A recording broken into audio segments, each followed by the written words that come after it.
हम ऐसे ही बस हम जा रहे थे अपने काम से और मेरे ऊपर जो है वो हम बवाल जो देखा तो दौड़ भाग कर रहे थे, पुलिस दौड़ रही थी, लोग भाग रहे थे, तो वहाँ हम जद में आ गए, हम खड़े थे, हमको पकड़ लिया, मारना शुरू कर दिया, कोई सवाल जवाब नहीं, बस उसी में मार तोड़ करके इतना मारा कि मतलब बिल्कुल मजबूर कर दिया। उसके बाद फिर हमको उन्हीं ने घसीट करके दौड़ाना शुरू किया ले करके। हमने कहा भाई हम चल नहीं पाएंगे, हम छोड़ दो। 2 मिनट के लिए छोड़ा तो उसी हालत में मेरी तस्वीर जो है तमाम वायरल हो गई इसमें मोबाइलों पे, और उसके ज़रिए से मैं बहुत दूर तक मेरी लोगों ने, तमाम ख़ानदान, रिश्तेदार और तमाम गैर और तमाम सभी ने हमको मोहब्बत से नवाजा और सवार मेरे घर पर। पुलिस थाने में आपके साथ क्या सलूक किया गया? पुलिस थाने में नहीं, बाहर ही मेरे साथ सलूक जो होना था वो हो चुका था।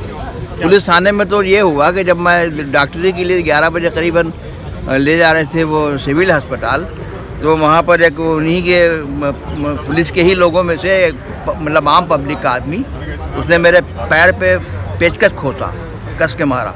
एक पेचकस तो घुस गया, दूसरा पेचकस स्लिप हो गया, तो उससे ज़ख्मी था मैं, तो जब तकरीबन 20 दिन में वो घाव भरा है हमारा।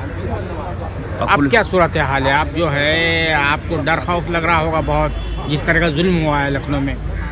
डर खौफ नहीं है, बल्कि अब दिल मेरा मजबूत हो गया है और मुझे इस बात का डर नहीं है कि मैं कहीं पे भी कुछ बोलूं तो मैं डरूं और घबराऊं, बल्कि मैं खुल के बात करता हूं और मुझको अब इसमें दिलचस्पी है। और ये जो भी NCR और ये है, जो कुछ भी है, ये सब वापस लिया जाए, मुल्क के कानून को बिगाड़ा ना जाए और हिंदू मुसलमान जिस तरह से हम सब मिलजुल के यहाँ रहते हैं, इस तहजीब को बर्बाद ना किया जाए।